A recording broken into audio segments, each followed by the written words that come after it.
Mensagens do coração de Deus para o seu coração.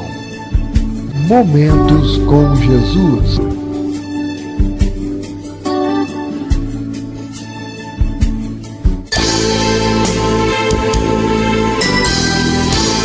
Igreja Batista Novo Horizonte. Um novo horizonte com Jesus em sua vida.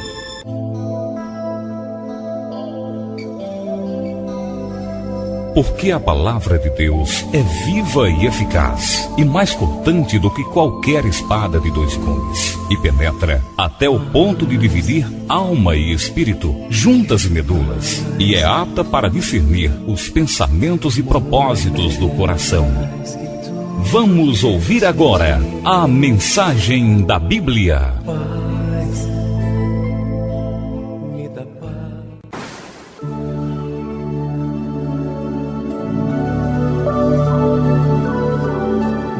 Saúdo a amada igreja com a gloriosa paz do Senhor. Amém. Vamos à mensagem da Bíblia. Vamos abrir as nossas Bíblias no livro de Gênesis, no capítulo 21. Eu vou trabalhar dois trechos. Gênesis 21, verso 8 e 9, e depois, na sequência, nós vamos ler no mesmo capítulo os versículos 15 ao 18. Repetindo, Gênesis 21, do 8 ao 9, e depois do 15 ao 18. Primeiro 8 e 9, depois 15 ao 18.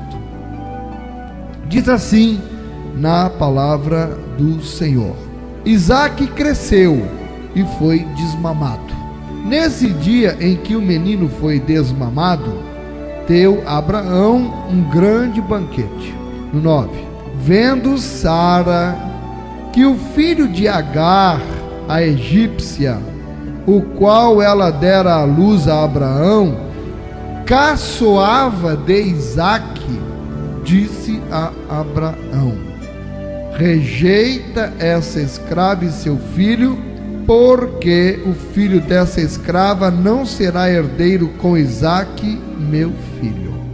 Você entendeu, né? Estava a festa, o irmãozinho lá do Isaac ficou caçoando dele, e a mãe viu, não gostou, e aquilo deflagrou uma mudança radical a partir dali na vida de Ismael e sua mãe Agar. Vamos agora para o 15 até o 18. Tendo-se acabado a água do odre, colocou ela o menino debaixo de um dos arbustos, e afastando-se, foi sentar-se defronte, à distância de um tiro de arco, porque dizia: assim não verei morrer o menino. E sentando-se em frente dele, levantou a voz e chorou. No 17. Deus, porém, ouviu a voz do menino, e o anjo de Deus chamou do céu a Agar e lhe disse: que tens, Agar? Não temas, porque Deus ouviu a voz do menino daí onde está. Ergue-te, levanta o rapaz, segura-o pela mão, porque eu farei dele um grande povo. Louvado seja o nome do Senhor. Oremos. Pai, nós te somos gratos, Pai, por este momento ímpar em nossas vidas, que estamos diante de Ti, diante de Tua santa palavra e diante do Teu povo que se chama pelo Teu nome. Senhor, perdoa os meus pecados e venha me usar através de Teu Santo Espírito e em nome de Jesus, como portador da Tua palavra, que seja uma palavra, Senhor, de edificação e de conforto para todos nós nesta noite. Abençoa-nos, Senhor, com Tua palavra, em nome de Jesus. Amém. Restaurando a autoestima. Irmãos, aquele era um dia de muita alegria na vida e na família do patriarca Abraão. muita alegria. No verso 8, nós lemos de uma grande festa que estava acontecendo. É que naquele tempo, uma grande festa era dada quando o menino era desmamado. E é justamente isso que nós lemos aqui. Isaac cresceu e foi desmamado. Todo mundo sabe o que é desmamado, né? Ele chegou num certo ponto e parou de mamar. Nesse dia em que o menino foi desmamado, deu a Abraão um grande banquete, ou seja, ele fez uma grande festa. Hoje nós temos o costume de festejar muito o primeiro aniversário dos nossos filhos. Mas no tempo de Abraão festejava-se quando a criança era desmamada. Aquilo era um acontecimento que marcava muito a vida das crianças. Então, quando o filho, naquela época, ele era desmamado, os pais davam uma grande festa e convidavam os amigos, convidavam os parentes e ali ficavam festejando. Abraão era um homem rico e certamente, para ele fazer esta grande festa, ele não poupou recursos, não poupou dinheiro. Como acontece em toda grande festa, nós vemos no versículo 9, onde tem tudo para ser só alegria. Já não aconteceu isso com você? Já aconteceu comigo, noite de ano, passado de ano, reúne a família, compra comida, bebida e vamos fazer a festa, e daí a pouco os parentes começam a discutir, se agarram no tapa, aquela confusão, e o que era para ser festa vira em tristeza. Já aconteceu com você? Que coisa triste, já aconteceu algumas vezes comigo. Convidar a família e começava a beber no tempo que eu não era crente. E hoje a nossa alegria é na casa do Senhor, né? A nossa festa é aqui.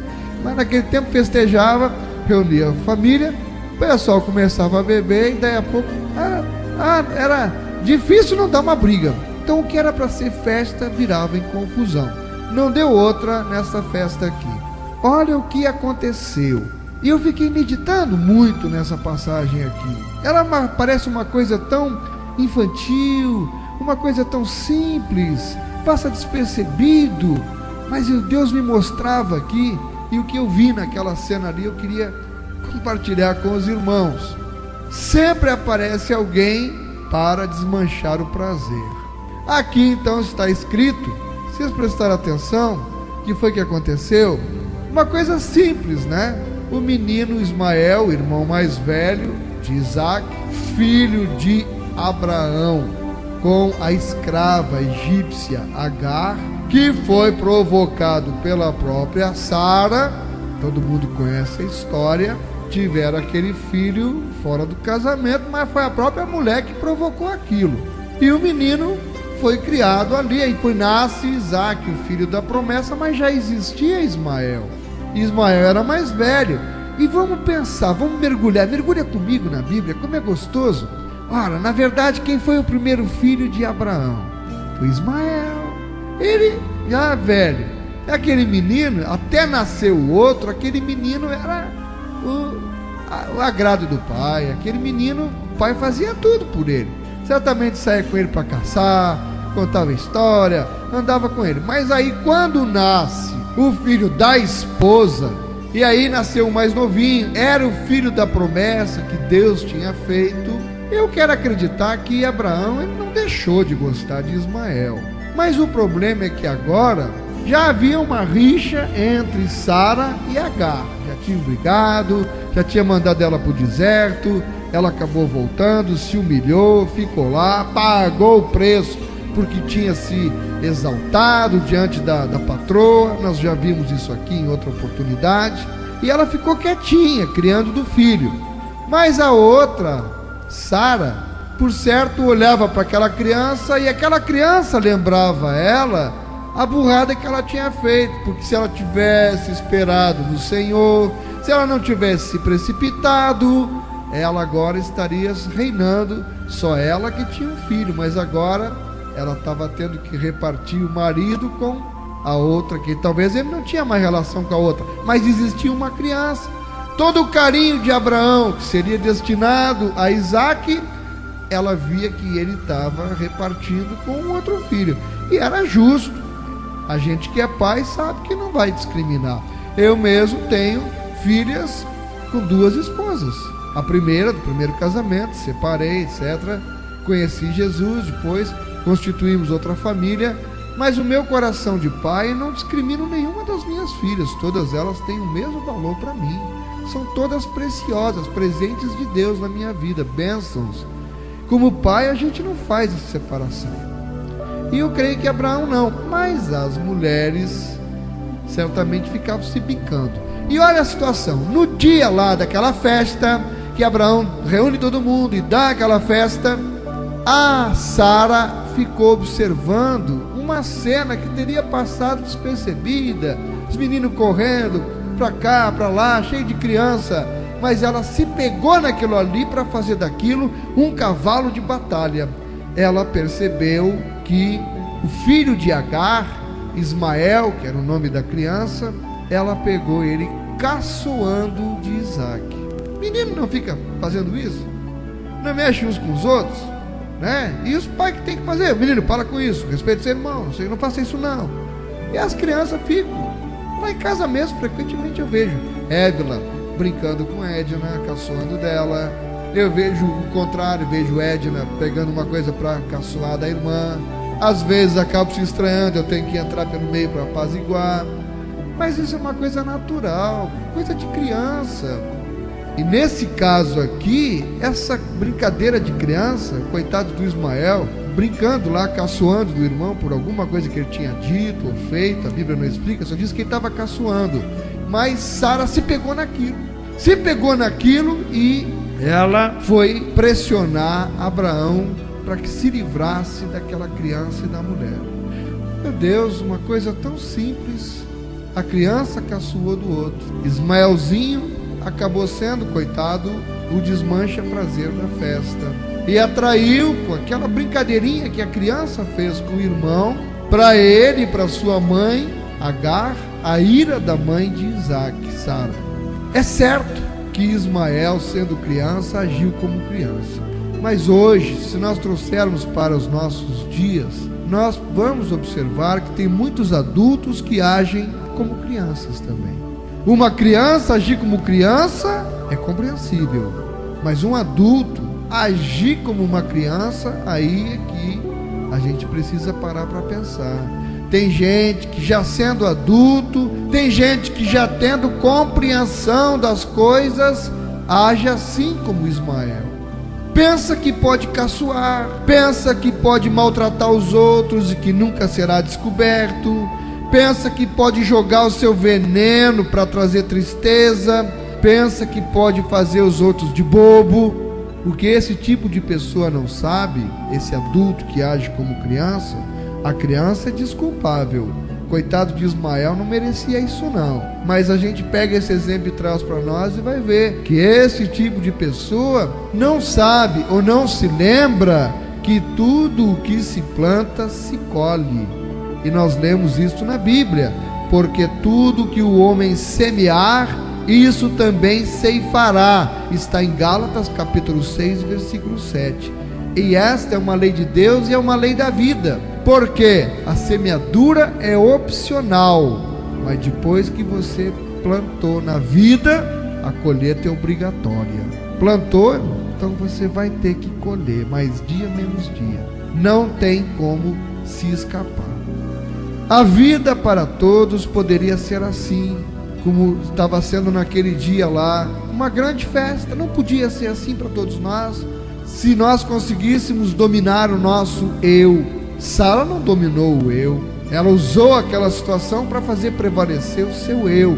E a nossa vida poderia ser assim, uma grande festa. A nossa vida poderia ser abundante, poderia ser cheia de significado. A juventude poderia crescer e chegar a horizontes ainda não imaginados. Os nossos filhos poderiam crescer como aquelas duas crianças poderiam ter crescido juntas. Os nossos filhos poderiam crescer e chegar às alturas de realizações, poderiam se desenvolver sadios, sendo motivo de orgulho para os pais, para a sociedade, para a família.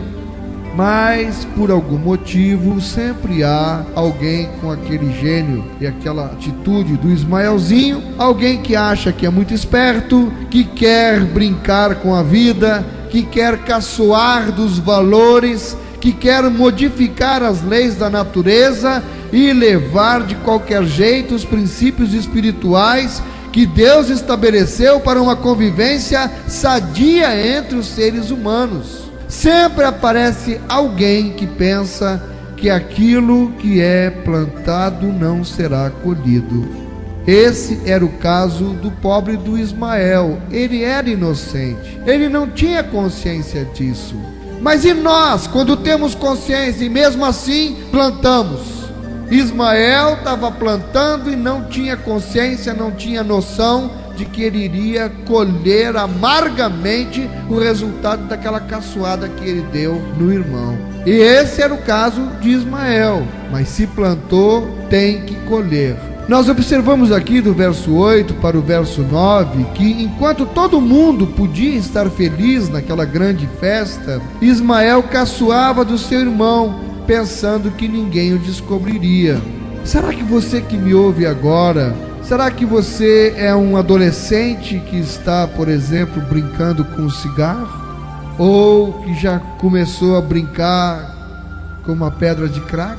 Ou com um cigarro de maconha que lá na escola um coleguinha deu, e para você não querer ficar debaixo dos outros e ser caçoado, você já experimentou isso e está achando que ninguém vai descobrir? Será que você é um adolescente que está brincando com cerveja, pensando que ninguém vai descobrir? Será então que você que já é jovenzinho e já tem uma namorada, ou já tem um namorado e começou a infantilmente brincar com o sexo, pensando que nunca ninguém descobrirá? Será que você por acaso não está brincando com os valores da família? Eu dizia hoje para Edna, nós temos valores aqui em casa, nós temos princípios aqui em casa que nós vamos lutar até o fim para manter estes princípios. Então nunca pense em querer contrariar estes valores. Se você contrariar, estará contrariando os seus pais. Temos valores aqui que precisam ser respeitados. Mas será que você que está me ouvindo agora não está enveredando por esse caminho de querer contrariar os valores que tem na sua família, confrontando os seus pais para fazer prevalecer a sua vontade, mas contrariando princípios e valores que foram rigidamente estabelecidos, até como uma forma de preservar a unidade da família? Será que você não está caçoando também de um irmão, ou irmão de sangue, ou irmão na igreja? Não temos caçoado de alguém? E o que é que isso de repente provoca na pessoa? Será que você não está caçoando do seu pai ou da sua mãe? Sabe, a esperteza pode durar muito tempo, mas não vai durar todo o tempo. Mas dia menos dia a casa cai. Você pode brincar com a sua vida hoje e amanhã, mas depois de amanhã verá o triste resultado de ter caçoado da sua própria vida. Tem gente que está levando a vida na brincadeira. Amado, eu quero lhe dizer que Deus nos deu liberdade, mas nós podemos transformar a liberdade que Deus nos deu em nossa grande tragédia, entendeu? Nós temos a liberdade, mas podemos usar esta liberdade que Deus nos deu, transformá-la numa grande tragédia. E Deus, Ele nos criou diferente dos animais. Os animais, preste muita atenção, os animais Deus fez com instintos.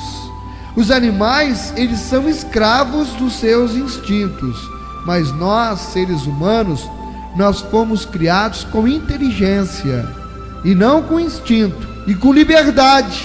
E é por isso que você chama um cachorro e oferece um cigarro para o cachorro fumar, e o cachorro não dá bola, ele não aceita o cigarro para fumar, porque o cachorro ele tem instinto, mas ele não tem liberdade de escolher se fuma ou não, em conformidade com seus instintos. Mas ofereça um cigarro a um homem e pode ser que ele o fume. Ofereça uma maconha para um jovem e pode ser que ele o fume, mesmo sabendo que aquela maconha pode viciá-lo, e o homem que vai fumar o cigarro, mesmo sabendo que aquele cigarro vai viciá-lo, mas ele aceita. Temos liberdade. Ele pode ser que fume o cigarro, embora até a fumaça a princípio o sufoque, e ele tussa e começa a tossir e se asfixiar, mas ele insiste, segue fumando. É que o ser humano, irmãos, ele tem liberdade e por isso ele pode forçar a sua natureza. Um cachorro jamais vai fumar um cigarro, não vai forçar a sua natureza, mas o homem força a natureza. Os nossos pulmões, eles não foram criados para respirar fumaça, foram criados para respirar oxigênio puro, para nos dar saúde e vida. Mas usando a liberdade que Deus deu, o homem não pode forçar a natureza? Pode. Ele pode colocar fumaça para dentro de si, fica puxando fumaça. Só que daqui a uns 5 ou 10 anos de botar fumaça para dentro do pulmão, ele é acometido de uma tosse que não consegue parar mais. E tosse, e vai ao médico, e aí o médico faz os exames e dá o diagnóstico: você está condenado à morte, porque surgiu um câncer pulmonar que já está devorando a sua vida e você não tem mais do que 3 meses de vida. Quanta gente a gente conhece que já recebeu um diagnóstico desses. E aí, o que o homem faz? Imediatamente o homem começa a pensar, aí cai de joelhos e diz: ó Deus, por favor, não me castigue com essa doença. Pense um pouco. Deus, ele está castigando com a doença o homem por ele ter fumado? Sinceramente, é castigo de Deus? O cigarro não produz o câncer, irmãos? Você pega uma carteira de cigarro, está lá uma foto, coisa mais horrível, de pessoas com câncer na garganta. E eu fico pensando como é que o ser humano de sã consciência, ele usa da liberdade mesmo, pega aquela carteira, olha aquele camarada com câncer, tira o cigarro, acende, não dá bola para aquilo ali. Misericórdia. Aí vai dizer: Deus está me castigando com essa doença.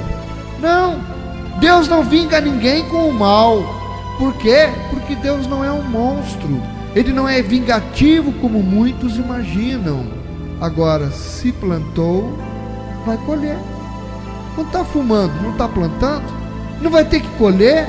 O plantio é opcional, mas a colheita é obrigatória. Quando eu leio a Bíblia, eu encontro um Deus de amor, eu encontro um Deus dizendo que não quer a morte de nenhum pecador, mas Deus, ele estabeleceu princípios que nós temos que respeitar. E existe, por exemplo, a lei da gravidade. Agora aqui, se eu, usando a minha liberdade, eu pegar este copo aqui de cristal com água, soltar ele no chão, o que vai acontecer? Ele vai se espatifar. Você tem alguma dúvida disso? Se eu pegar esse microfone e soltar ele no chão, o que vai acontecer? Pega o microfone, solta, ele vai se arrebentar, ele vai se espatifar. Por quê? Porque eu contrariei algo chamado lei da gravidade, que atrai todos os objetos para o centro da terra. Tudo que você soltar é atraído. Eu sei disso. Todo mundo, até criança sabe que se pegar um copo e soltar, não quebra? Quebra. Criança sabe disso. Agora, se soltar de propósito, sabe que vai acontecer aquilo. Está percebendo a liberdade da gente, como é que funciona? E aí, não é justo que depois que eu solte o copo, que ele se espatife. Não é justo que eu, depois que solte o microfone, se espatifa, aí eu me ajoelho e digo: ó Deus, por que o Senhor está me castigando ao deixar o meu copo espatifado? Por que o Senhor me castigou e quebrou o microfone da igreja? É castigo de Deus, irmão, fui eu que provoquei. O ser humano, ele recebe as consequências das suas atitudes. De um lado, ele deu liberdade, do outro ele estabeleceu o princípio, mas nos deu a liberdade, o livre-arbítrio.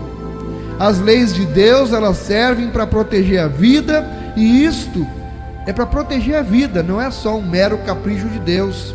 Deus estabeleceu princípios espirituais para proteger a vida, porque Ele nos deu liberdade. Ele nos deu liberdade, mas tem os princípios para proteger a vida. Porque nós podemos usar mal esta liberdade, nós podemos zombar das leis de Deus, mas a única pessoa que vai se dar mal será nós mesmos. A gente não pode brincar com o que Deus estabeleceu.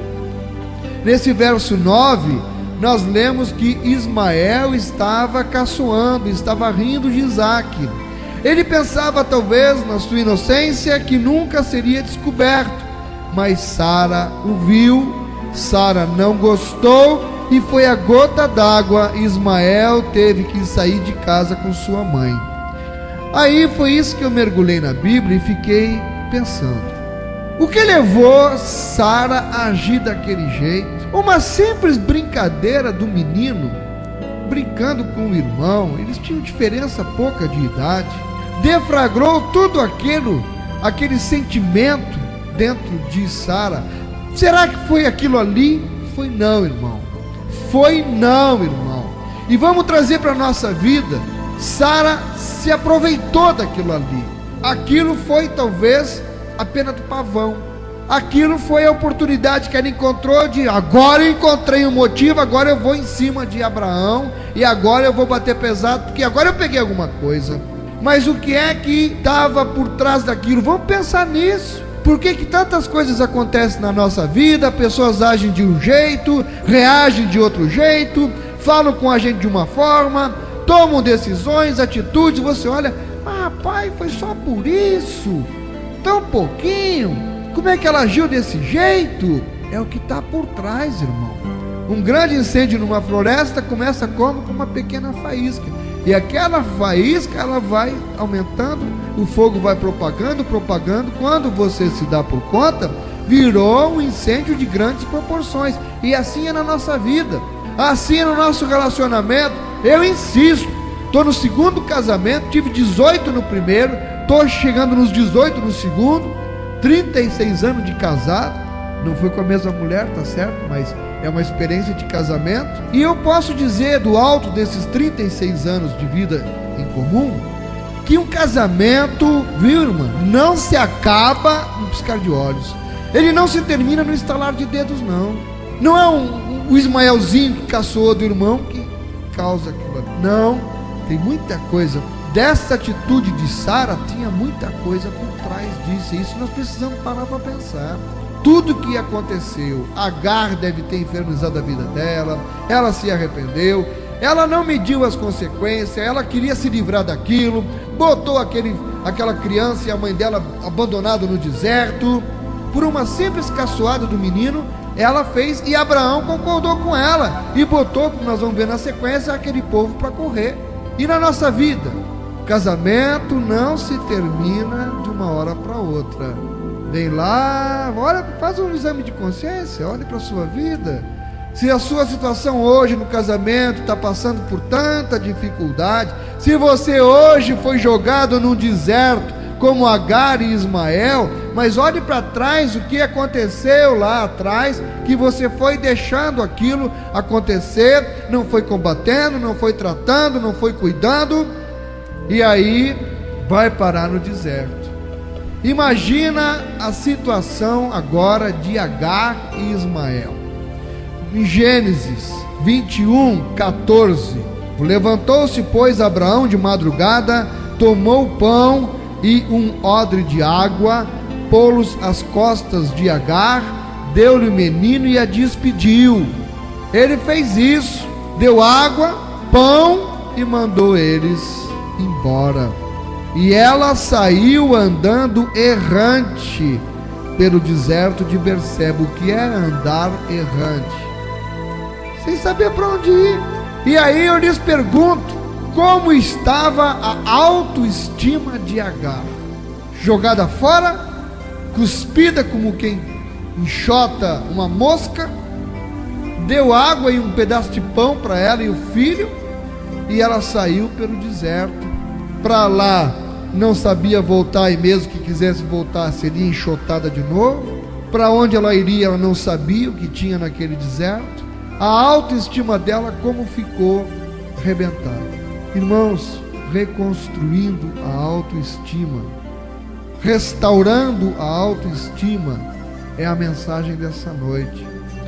Como é que está, meu amado, minha amada, a sua autoestima? O que é essa autoestima?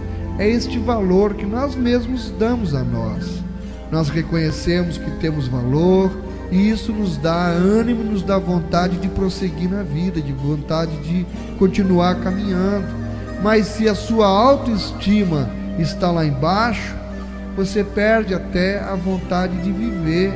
E como é que a gente perde a autoestima? Com coisas que nos dizem, com coisas que nos fazem sofrer, palavras que magoam, que machucam a tal ponto que nos bota para baixo. Agora, a palavra que bota a gente para baixo não vem de Deus, que Deus só tem palavra boa para nos levantar. A mão de Deus está sempre estendida para nos levantar. Agora, o inimigo é que vem nos trazer palavras para nos derrubar, para botar nossa autoestima lá embaixo, para nos tirar a alegria de viver, para nos deixar caminhando errantes no deserto, sem vontade nem de ir para frente. E o que aconteceu com esta pobre aqui? Porque na verdade ela foi mais vítima do que qualquer outra coisa. Ela era escrava, estava na vida dela lá. Foi Sara que disse: te deita com aquela mulher e tem um filho com ela. E ela teve que se submeter ao patrão, teve que aturar um velho tendo relação com ela. Imagina-se a brutalidade que era naquele tempo. Mulher era tida como quinta categoria, ainda mais uma escrava. Ela foi usada como um objeto. Como é que estava a autoestima dela? Engravidou, aí subiu a soberba. Ela pagou também, que ela plantou quando ela começou a ter soberba. Aí mandaram ela para o deserto. Mas ela volta, se humilha. Nasceu a criança. E aí ela segue vivendo, mas humilhada naquela casa. Como é que estava a autoestima? E como ficou agora quando chutaram ela? Você já se sentiu assim? Coisa de nenhum valor? Fizeram de tudo para você se sentir menos do que uma ameba? Já se sentiu assim? Como ser humano, mas Deus não nos criou para isso, irmãos. Não é isso que Deus tem esse propósito para nós. Ele nos quer ver felizes, nos quer ver sorrindo. Ele nos fez por cabeça e não por cauda, para sermos pisados por Satanás ou por seus enviados, porque quem vem fazer isso com a gente é enviado de Satanás. Então nós precisamos ter presente isso. Como é que está a sua autoestima hoje, agora, aqui? Lhe disseram palavras que o feriram? Disseram palavras que o colocaram para baixo, que fizeram você se sentir a última das criaturas, sem nenhum valor, com vontade de morrer? Foi o diabo que disse isso para você, porque Deus tem outra palavra para você nessa noite. Aqui no verso 14 nós lemos da despedida. Que momento terrível deve ter sido na vida de cada um deles. De Agar, que ia ter que ir embora com uma criança para o deserto. De Abraão, que na verdade era o pai do menino e teve que mandar o filho embora. E de Ismael. Eu imagino que Ismael deve ter pedido perdão a seu pai. A Bíblia não diz, mas eu acredito que eles, quando se viu diante da iminência de ter que ir embora para o deserto com a mãe: me perdoa, pai, eu fiz aquilo sem querer. Ô pai, me perdoa, eu estava brincando com meu irmão. Por causa, quer dizer, o foco foi colocado naquilo. A criança entendeu aquilo, mas nós vimos quanta coisa tinha por trás disso. Ele deve ter pedido perdão a seu pai. E pela Bíblia nós sabemos que Abraão, ele amava a seu filho Ismael. Nós podemos sim imaginar este momento triste na vida desses três personagens. Bem, como eu disse, a Bíblia não informa isso, mas imaginando uma cena de despedida dessa, de pessoas que se amam, mas têm que se separar, eu não posso deixar de lembrar da minha vida quando minhas filhas foram embora. Eu as amava, eu queria me separar da mãe delas, mas delas eu não queria, e elas saíram chorando, aquela cena triste. Ela se agarrava em mim, e o carro esperando, e eu ali chorando, e elas chorando, e aquele momento triste de despedida, quando finalmente entraram naquele carro, foram embora para João Pessoa, e eu fiquei só. Foi um momento terrível na minha vida. Consigo imaginar o que Abraão deve ter sentido. Você que é pai, imagine você botar seu filho para correr, para ir embora. Minhas filhas não entendiam e diziam: pai, fica com mamãe, pai, perdoa, pai, faz alguma coisa. Eu dizia: não posso, filha, vocês têm que ir. Talvez Ismael dissesse: pai, perdoa, pai, deixa eu ficar. E Abraão tinha que dizer: não, meu filho, você tem que ir, você precisa ir. Que momento triste. Certa vez um jovem na fase terminal de AIDS perguntou se Deus estava lhe castigando por ele ter vivido uma vida pecaminosa. e ele achava que estava com AIDS e que estava agora pagando pelos seus pecados. A verdade, porém, que nós vimos é que Deus estabeleceu princípios que ele não respeitou, e Deus não pode mudar as leis que estabeleceu, senão ele não seria Deus. Tem a lei, nós temos que cumprir. Você sabe que se você entrar na promiscuidade, você corre o risco de contrair AIDS, e ele não deu bola para isso e contraiu. Aí diz: ó, Deus está me castigando. Deus não castiga assim, não. Ele procurou. Quem está com AIDS aí foi porque procurou, não é castigo de Deus, não. Pode ter certeza. E Ismael teve que sair de casa, e o verso 14 mostra que isso foi muito doloroso para Abraão. Irmão, Deus ama muito cada pessoa que Ele criou. Cada um de nós tem um valor para Deus, por isso Ele nos criou, irmão. Não é que nem cachorro que bota filho pelo mundo aí de qualquer jeito. Deus não faz assim. Ele é pai, e um pai muito amoroso e zeloso. E quando nós fazemos mau uso da liberdade que Ele nos deu, nós podemos nos machucar. E quando você se fere, se machuca, e você acha que Deus fica olhando e pensando: ah, você está vendo o que fez? Ele não faz isso, não. Deus não faz isso. Ele, como um pai amoroso, como nós ficamos também quando nosso filho se machuca, apesar da gente ter dito: meu filho, não atravesse a rua sem olhar para os lados, e o filho atravessa e o carro pega. Deus nos livre. Ninguém fica dizendo: ah, tá vendo? Ó, eu disse. Não, nós não fazemos isso. Por isso Deus não faz assim. Ele fica triste, como nós ficamos quando nosso filho quebra a cara depois de a gente ter alertado, e nós ficamos, e Deus fica também. Ele fica sofrendo, porque não era esse o sonho do seu coração. Mas Deus respeita a liberdade que Ele mesmo deu para o homem. E nós vemos aqui no final do verso 14 que Agar, mãe de Israel, ela foi andando pelo deserto da vida, levando o seu filho a um pote com água. Vamos ler o verso 14. Levantou-se, pois, Abraão de madrugada, tomou o pão e um odre de água, pô-los às costas de Agar, deu-lhe o menino e as despediu. Ela saiu andando errante pelo deserto de Berseba. No 15 nós lemos que de repente a água acabou e ela estava no meio do deserto. Diz no verso 15: tendo-se acabado a água do odre, colocou ela o menino debaixo de um dos arbustos. Irmão, imagine, no deserto, sem água, é morte. É morte. Mas Agar, eu quero acreditar que ela não era uma mulher sem iniciativa. Com certeza ela deve ter buscado por água.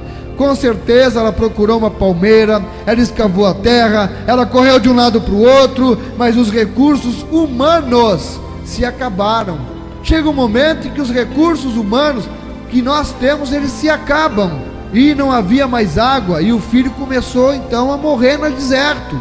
O sol queimava, a areia estava quente, não havia água, era uma criança sem resistência, começou a morrer, e ela não queria ver o filho morrendo. Então nós lemos no 15, 16, que Agar chegou ao desespero. Diz assim: tendo-se acabado a água do odre, colocou ela o menino debaixo de um dos arbustos, e afastando-se foi sentar-se defronte, à distância de um tiro de arco, porque dizia: assim não verei morrer o menino. E sentando-se em frente dele, levantou a voz e chorou. Do mesmo jeito que talvez eu e você temos feito tantas vezes isso.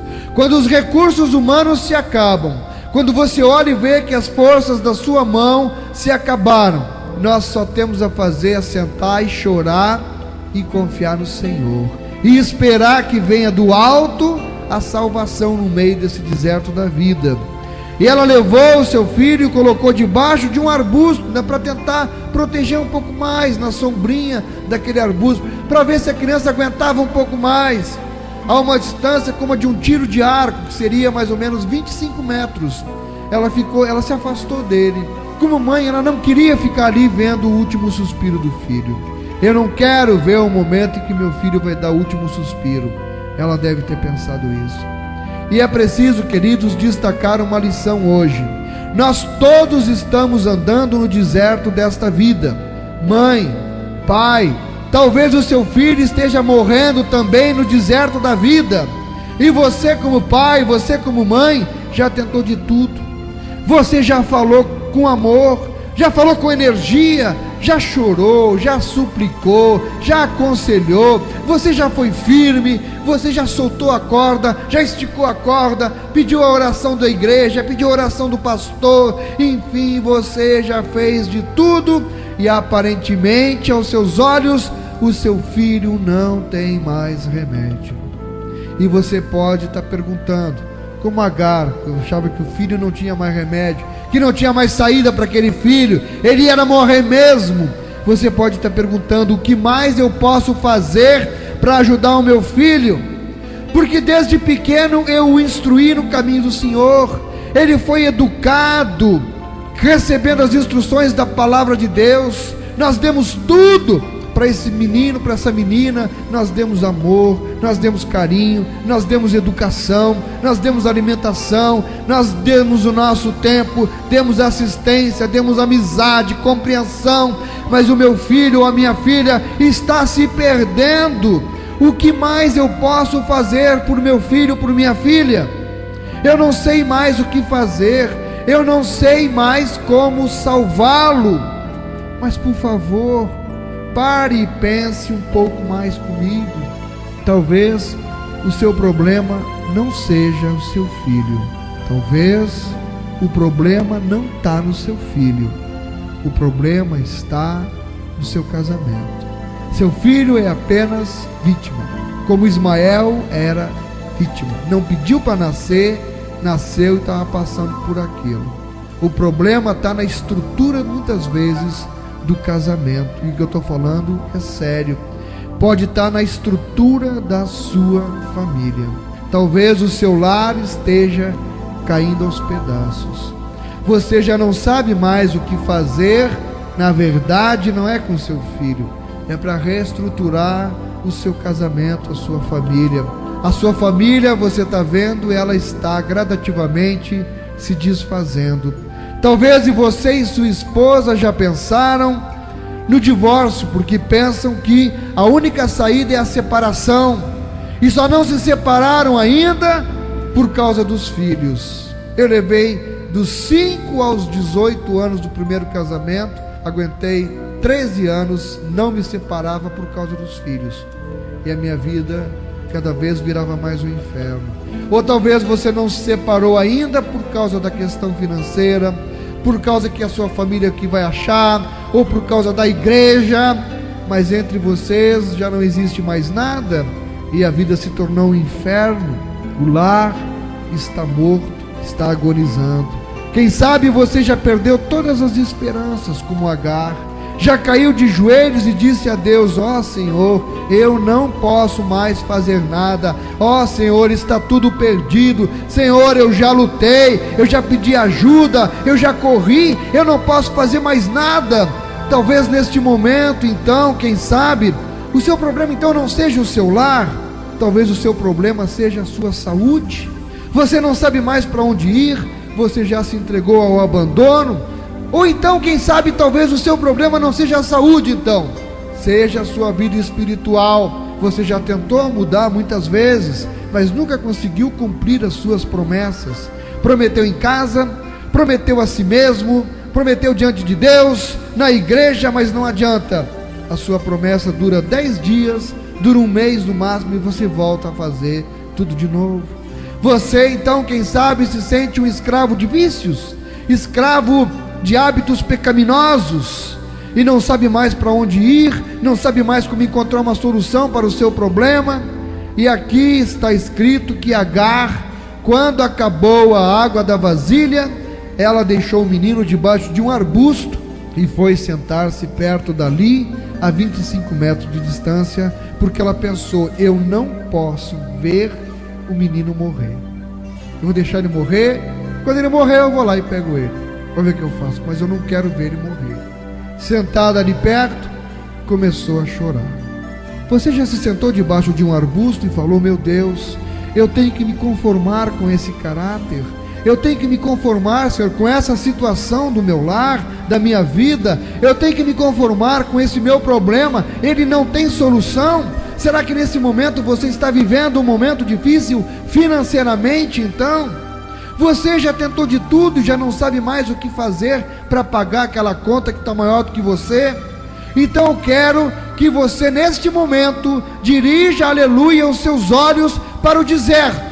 Mentalize aquele deserto lá e veja aquela mulher naquele momento difícil. Veja Agar chorando, sem saber o que fazer, e dizendo: Senhor, eu não quero ver o meu menino morrer. Mentalize aquela mulher, porque sabe, de repente, enquanto ela chorava, nós lemos aqui, aleluia, no verso 17, que ela ouviu naquele momento de desespero, naquele momento de aflição, de sufoco, de não tem mais o que fazer, está tudo perdido. Eis que ela ouviu uma voz do céu, enquanto ela chorava, que lhe dizia: Agar, por que você está chorando? Diz assim o verso 17: Deus, porém, ouviu a voz do menino, e o anjo de Deus chamou do céu a Agar e lhe disse: Que tens, Agar? Não temas, porque Deus ouviu a voz do menino daí onde está.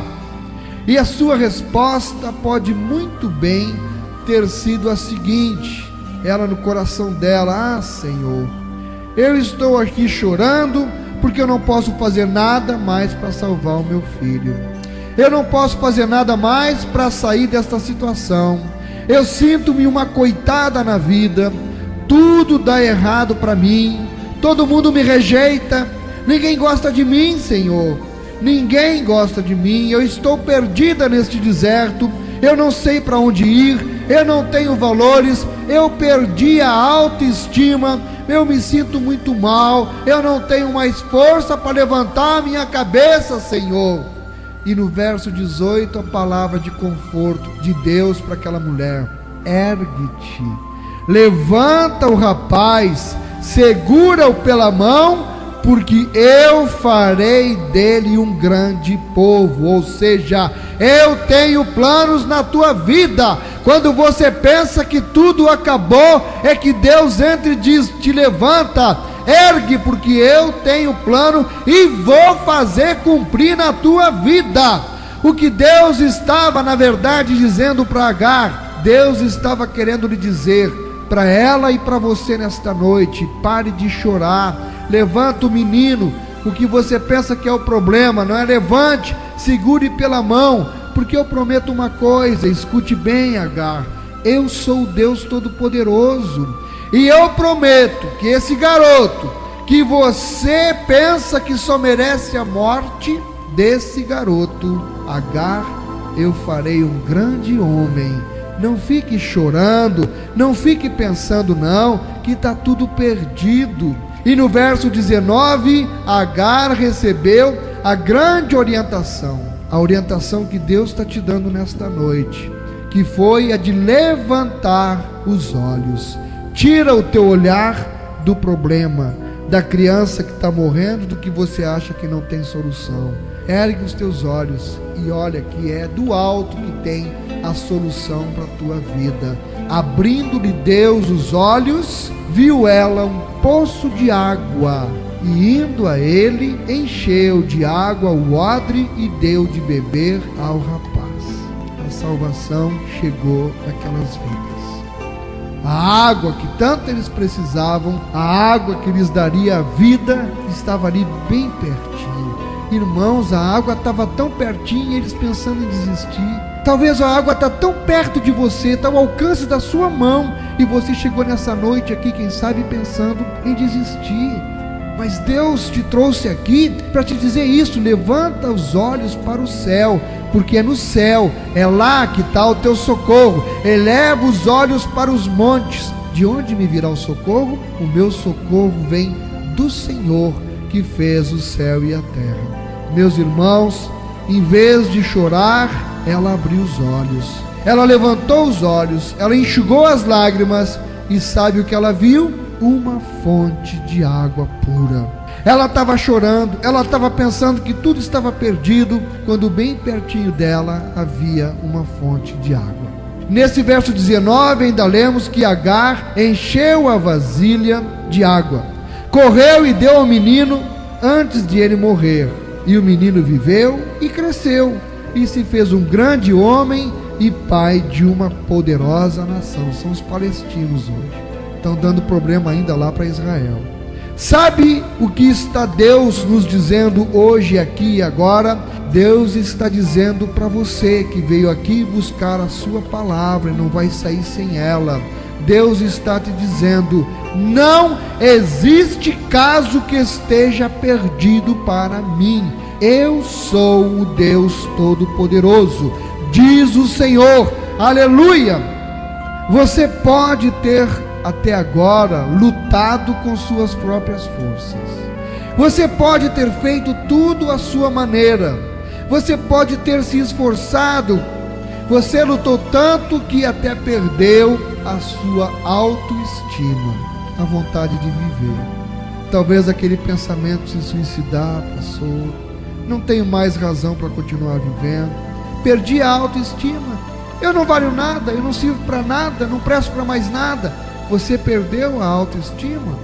Mas eu lhe digo uma coisa neste momento: Deus pode fazer de seu filho um grande homem. Ele pode fazer, aleluia, do seu casamento que está caindo aos pedaços, Ele pode fazer uma família restaurada e feliz.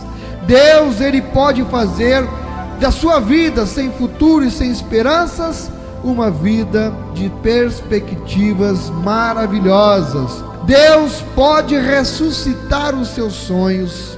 Deus pode ressuscitar os seus valores. Ele pode ressuscitar a sua autoimagem. Ele pode restaurar a sua autoestima. Não há nada impossível para Deus. Hoje, Deus está pondo diante de você uma fonte de água. É a solução, é a saída, é o livramento, é a restauração da sua autoestima que Deus quer lhe propor neste momento. Quando Deus abriu os olhos de Agar e ela viu uma fonte, ela foi até lá. Ela encheu de água a vasilha e deu de beber ao menino. Ela tomou uma atitude, ela tomou uma posição. A água que ela precisava para restaurar a sua vida estava ali. Ela só precisava ir pegar daquela água. Amado, aí está neste exato momento a sua fonte de água.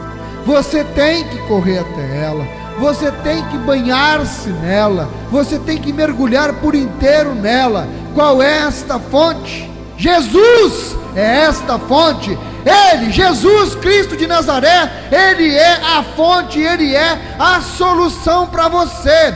Um dia, ao meio-dia, Jesus chegou a um poço, onde encontrou uma mulher que tivera 5 maridos, e Ele pediu-lhe água para beber, e estabeleceu-se entre eles o seguinte diálogo. Está em João 4, do 10 ao 14, mas ouça.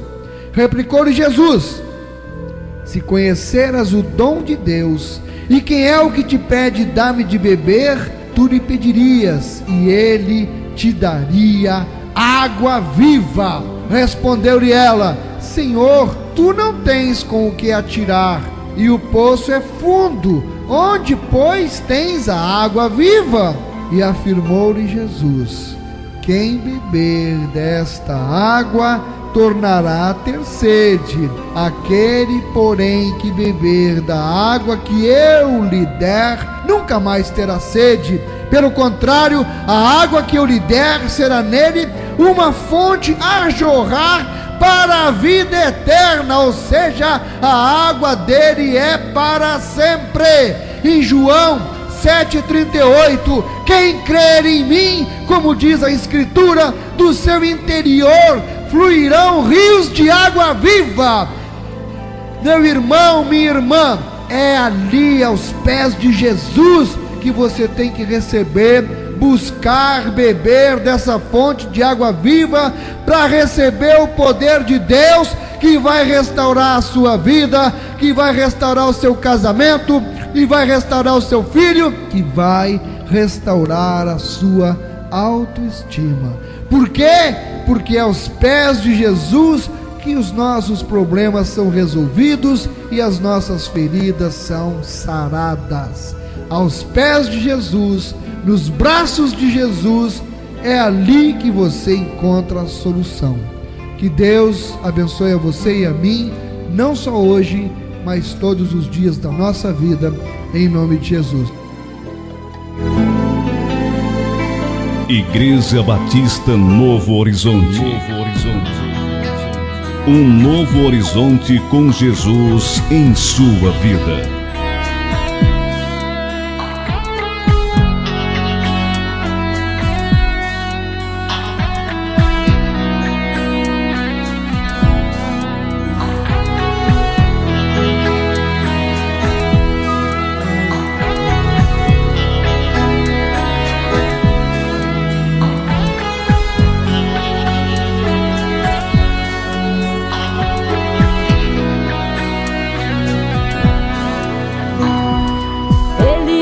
Acima de tudo, além do universo, mas pra te ajudar, sempre está bem perto. Os montes e vales atravessa por ti.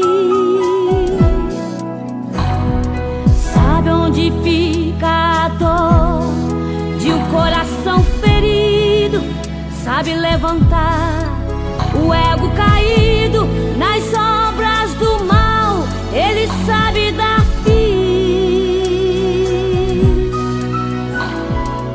Eu não conheço você, nem sei tua história.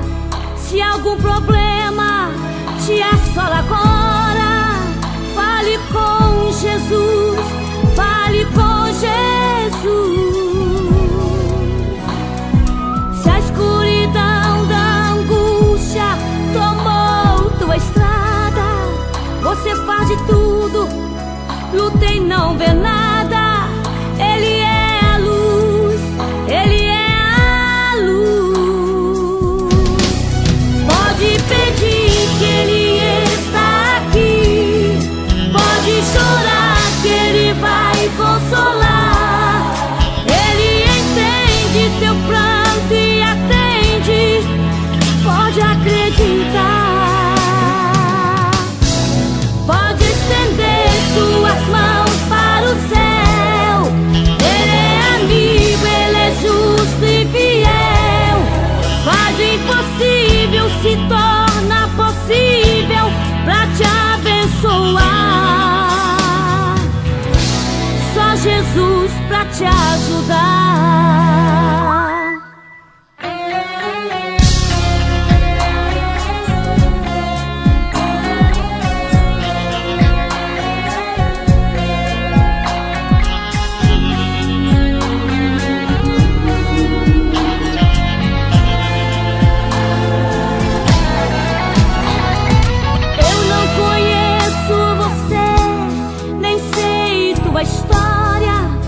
Se algum problema te assola agora, fale com Jesus, fale com Jesus. Se a escuridão da angústia tomou tua estrada, você faz de tudo, luta e não vê nada. Ele é a luz, Ele é a luz. Pode pedir que Ele está aqui, pode chorar que Ele vai consolar. Ele entende teu pranto e atende, pode acreditar. Pode estender suas mãos para o céu.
Programa Momentos com Jesus.